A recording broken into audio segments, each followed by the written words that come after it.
السلام علیکم ناظرین، آپ دیکھ رہے ہیں ینگ پاکستان اور میں وسیم اختر ہوں۔ انتقامی جذبے کو ٹھنڈا کرنے کے لیے ناانصافیوں کا سلسلہ رک نہیں رہا، تھم نہیں رہا، چلے جا رہا ہے۔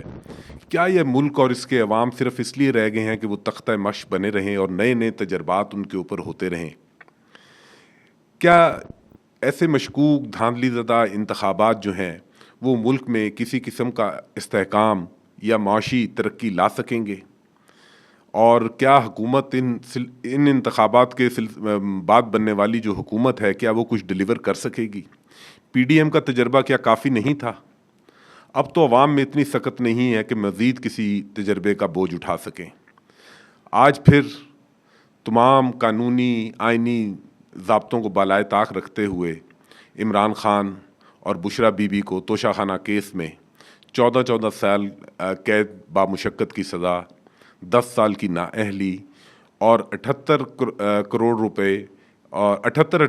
روپے کا جرمانہ بھی کر دیا گیا۔ میرے خیال میں اگر اس کے ساتھ یہ بھی عدالت سزا میں شامل کر دیتی کہ ایک ٹانگ پہ چلنا ہے، آنکھیں بند کر کے کھانا ہے، تو زیادہ مناسب ہوتا تاکہ کوئی جذبات جو ہیں انتقام کے وہ ٹھنڈے تو ہو سکتے۔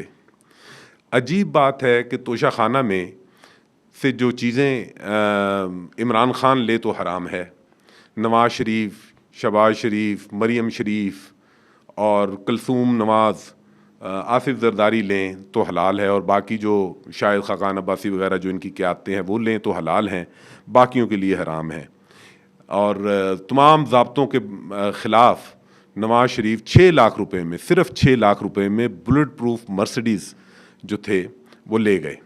آصف زرداری بھی گاڑیاں لے گئے، اور باقیوں نے بھی ہاتھ خوب اپنی جس کو کہتے ہیں رج کے صاف کیا توشہ خانہ پہ، لیکن وہ سارے پاک صاف۔ اور توشہ خانہ میں سزا اگر دی گئی ہے تو وہ عمران خان کو بھی اور بشرا بی بی کو بھی۔ اس انتقام لیے جانے کے عمل کے پیچھے پی ڈی ایم کی حکومت ہے، اور وہ یہ تسلسل وہاں سے شروع ہوا تھا جب پی ڈی ایم کی حکومت تھی تو اراکین اسمبلی نے اسپیکر یعنی کہ پرویز اشرف سے درخواست کی تھی کہ جی ایک ریفرنس بنا کے بھیجا جائے توشہ خانہ کا، اور ان کی درخواست کے اوپر توشہ خانہ کا ریفرنس بنا کر الیکشن کمیشن کو بھیجا گیا۔ وہاں سے یقین کے مطابق وہی ہوا جو ہونا تھا، انہوں نے وہاں سے عمران خان کو نااہل کر دیا، اور اس کے بعد انہوں نے کیس جو تھا آگے فارورڈ کر دیا۔ اس کیس میں بھی وہی سائفر والا طریقہ اختیار کیا گیا، تمام قانونی ضابطے ایک طرف رکھ کے جلدی میں بغیر کسی جرا کے، بغیر کسی گراؤنڈز کے، 342 کے بیانات کے بغیر ہی سزا سنا دی گئی۔ آج جب یہ سزا سنائی جا رہی تھی تو اس سے قبل عمران خان عدالت میں آئے، اور انہوں نے یہ کہا بھی جج سے کہ کیا جلدی ہے، اور جس پر جج نے کہا کہ عدالت کا وقت ضائع نہ کریں، آپ 342 کا جو بیان ہے وہ لے کر آئیں۔ انہوں نے کہا کہ وہ میرے وکلا ابھی آتے ہیں، ان کو دکھا کر میں وہ آپ کو بیان جو ہے وہ جمع کرا دوں گا، جس کے بعد وہ عدالت سے چلے گئے۔ انہوں نے کہا کہ میں تو صرف حاضری لگانے آیا تھا، تو اس کے بعد چلے گئے۔ جیسے ہی وہ گئے اس کے بعد عدالت نے سزا سنائی ان کی غیر حاضری میں، اور پھر وہی ہوا کل کی طرح، عدالت نے بھی دوڑ لگا دی۔ عمران خان نے یہ جو تحفے تھے، جیولری سیٹ جو تھا، اس کی بڑی دلچسپ کہانی ہے۔ یہ کیس جیسے بنایا گیا، اس کے اوپر انہوں نے 50% جو اس کی قیمت کا تعین ہوا یہاں پہ، اس کا 50% یعنی 90 لاکھ روپے دے کر یہ جیولری سیٹ لے لیا۔ پھر چونکہ کیس بنانا تھا اور انہیں فکس کرنا تھا اور انہیں سزا دینی تھی، نااہل کرنا تھا، تاکہ جو نئی لاڈلے کی حکومت لائی جا رہی ہے وہ جو ہے ان کو کسی قسم کی مزاحمت نہ ہو، اور وہ آرام سے حکومت کر سکیں، اور ان کو عمران خان کو اندر رکھا جائے، نااہل کیا جائے 10 سال کے لیے۔ تو یہ سارا اس کے لیے ڈرامہ رچایا گیا، لیکن اس میں جو سٹار گواہ تھا نیب کا، اس نے جو بیان دیا جس کے اوپر یہ پورا کیس جو ہے یہ بلڈ کیا گیا ہے، وہ بڑا مضحکہ خیز ہے۔ وہ ایک بھارتی کمپنی رینبو انٹرپرائز کا ملازم ہے۔ پہلی بات تو یہ ہے کہ پورے پاکستان میں کوئی ایسا بندہ نہیں ملا جو اس جیولری سیٹ کی قیمت لگا سکتا۔ پھر جناب علی پوری دنیا میں پھرا گیا، نہیں لگی، اور جو مطلب کی قیمت جو تھی کہ 3 ارب سے اوپر کی قیمت لگوائی جائے تاکہ عمران خان اس میں فکس ہو سکے۔ پھر یہ دبئی میں کونسلیٹ جنرل کے ذریعے اس کمپنی سے رابطہ کیا گیا، اور اس کے ملازم نے جو گواہی دی وہ بھی بڑی دلچسپ ہے. پہلے تو اس نے کہا کہ میں کمپنی کا کل وقتی ملازم نہیں ہوں بلکہ میں مکینک ہوں. یعنی کہ پہلا جوہری ہم نے دیکھا جو مکینک بھی ہے اور وہ ہیروں کو بھی پہچانتا ہے اور وہ سب کچھ. تو اس نے کہا کہ یہ میں نے قیمت کا جو تعین کیا ہے یہ جیولری سیٹ کی تصویر دیکھ کے کیا ہے. تو جب کہ اس سے پوچھا گیا کہ جو ڈائمنڈ ہے یا جو قیمتی پتھر ہوتے ہیں ان کی جو پیمائش ہے وہ کیرٹس میں ہوتی ہے تو آپ نے تو اس میں گرامز لکھے ہوئے ہیں. تو اس نے کہا کہ یہ کلیریکل مسٹیک ہو گئی ہے. یعنی کہ جس آدمی کو یہ نہیں پتا کہ جو ہے جو قیمتی پتھر ہوتے ہیں ان کی پیمائش کا کیا طریقہ ہے تو اس سے قیمت کا تعین کرایا گیا. پھر اس کے بعد اس نے کہا اس نے یہ مانا کہ تصویر دیکھ کے کوئی تعین قیمت کا نہیں کیا جا سکتا. تو کیونکہ اس کے اندر جو ہے وہ نہ اس کا کلر صحیح پتہ چلتا ہے کہ کتنا صاف ہے پتھر یہ بھی نہیں پتہ چلتا, اس کی ویٹیج پتہ نہیں چلتی کہ کتنا ویٹ ہے اس کا. تو اس نے کہا کہ جب تک اسپیسیفیکیشن نہ ہو پوری تو قیمت کا تعین نہیں کیا جا سکتا, یہ اس نے مانا. پھر اس نے یہ بھی کہا کہ جی ملٹی نیشنل کمپنیز سے بھی قیمت کا تعین کرانے کے لیے رابطے کیے گئے تھے لیکن کوئی اس کے اوپر تیار نہیں ہوا. یعنی کہ اس کے کہنے کا مقصد یہ تھا کہ جو قیمت میں نے بتائی ہے کہ 3 ارب سے اوپر کا ہے تو اس کے اوپر کوئی اور تیار نہیں ہوا. تو پھر اس کے بعد ان کی کمپنی سے رابطہ کیا گیا اور انہوں نے اس بھارتی کمپنی سے اور انہوں نے جو نیب کو چاہیے تھی اس طرح کی رپورٹ بنا کر دے دی. اچھا اس کے اندر ایک اور دلچسپ بات یہ ہے کہ پورا ایک پروسیجر ہوتا ہے, حکومت ایک کمیٹی ہوتی ہے کابینہ میں جو قیمت کا تعین کرتی ہے جس کے بعد وہ چیز جو ہے رقم لے کے دی جاتی ہے. تو ان میں سے جنہوں نے قیمت کا تعین کرایا تھا پہلے جس کے اوپر عمران خان نے 90 لاکھ روپے دے کر لی تھی ان میں سے کوئی جو ہے وہ ملزم نہیں ہے, صرف ملزم عمران خان ہے. یہ بھی بڑا دلچسپ معاملہ ہے. اس کے بعد اس طرح یہ تمام جو ہے یہ کیس بنایا گیا اور چونکہ مقصد تھا سزا دینا تو پھر کون سا قانون کون سی چیز بس سزا سنا دی گئی. لیکن ایک اس کے مثبت پہلو یہ تھا کہ آج ہم نے ایک بڑا منفرد واقعہ دیکھا اس کیس کے حوالے سے بھی.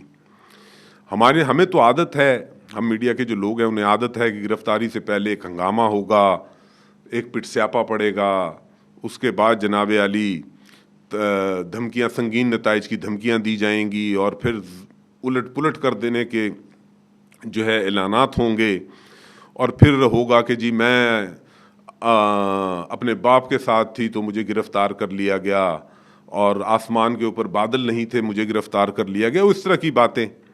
لیکن آج ہوا یہ کہ جیسے ہی اطلاع ملی کہ سزا سنا دی گئی ہے اس وقت بھوشا بی بی اڈیالہ جیل میں نہیں تھی اور انہیں یہ کہا گیا کہ آپ جو ہے ابھی تحریری آرڈر آنا ہے اس فیصلے کا, اس کے بعد وارنٹ جاری ہوں گے, اس کے بعد پھر آپ گرفتاری دیں.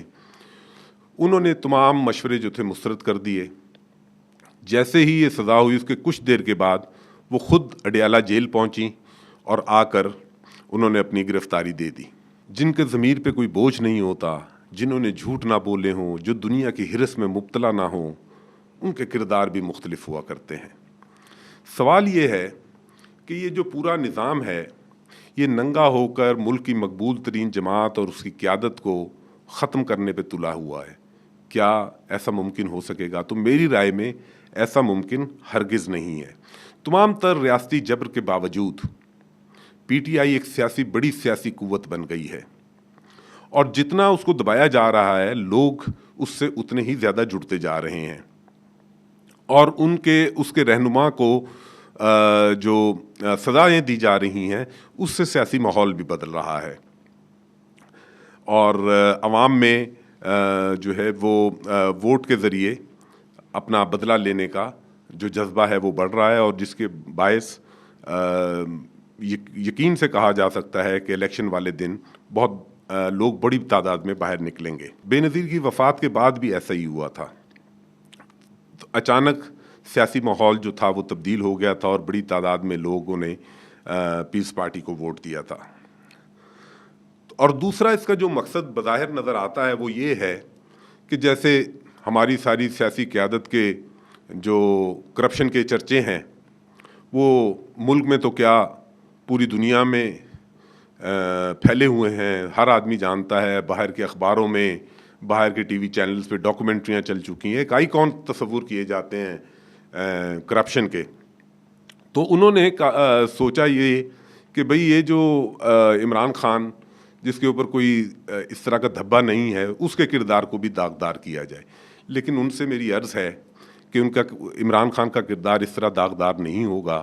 پہلے اس کے کوئی سرے محل, کوئی مے فیئر فلیٹس, کوئی پینٹ ہاؤس پائرٹس ٹائپ مضمون اخباروں میں چھپیں باہر کے, اور کوئی بغیر منی ٹریل کے اس کی جائیدادیں نکلیں جناب. اس کے بعد کوئی اس کے مقصود چپڑاسی نکلیں, کوئی اومنی گروپ نکلیں. تو پھر جب یہ چیزیں سامنے آ جائیں گی, ایک واضح ثبوت نظر آ جائیں گے, تو پھر پوری قوم بھی یقین کر لے گی کہ وہ دیانتدار نہیں ہے. ملک میں امن و امان. ناظرین, ایک اور جیسے جیسے الیکشن نزدیک آ رہا ہے تو ایک اور مسئلہ جو ہے وہ بھی کھڑا ہوتا جا رہا ہے ملک میں امن و امان, اور وہ ہے امن و امان کا مسئلہ, جس کی طرف کسی کی توجہ نہیں ہے. ہمارے احباب اختیار کو چاہیے کہ وہ ذرا اس کی طرف توجہ دیں. یہ نہ ہو کہ صورتحال جو ہے وہ قابو سے باہر ہو جائے. آج باجوڑ NA8 سے جو PTI کے آزاد امیدوار تھے, آج ریحان جہاں زیب, ان کو قتل کر دیا گیا. جبکہ گزشتہ روز PTI کی بلوچستان میں ریلی پہ دوران جو ہے وہ دھماکہ ہوا, جس میں PTI کے 3 کارکن جو ہیں وہ جاں بحق ہوئے. ان واقعات کو اب قوم کیا سمجھے کہ اس کے پیچھے محرکات کیا ہیں؟ کیوں صرف PTI کے لوگوں کو ہی نشانہ بنایا جا رہا ہے؟ کیا ڈرا دھمکا کے کسی کے لوگوں کی, اتنے 25 کروڑ عوام میں سے ایک بڑی تعداد جو عمران خان کے ساتھ ہے, ان کی حمایت تبدیل کی جا سکتی ہے؟ ناظرین, آج کے لیے اتنا ہی. اجازت دیجیے. اللہ حافظ.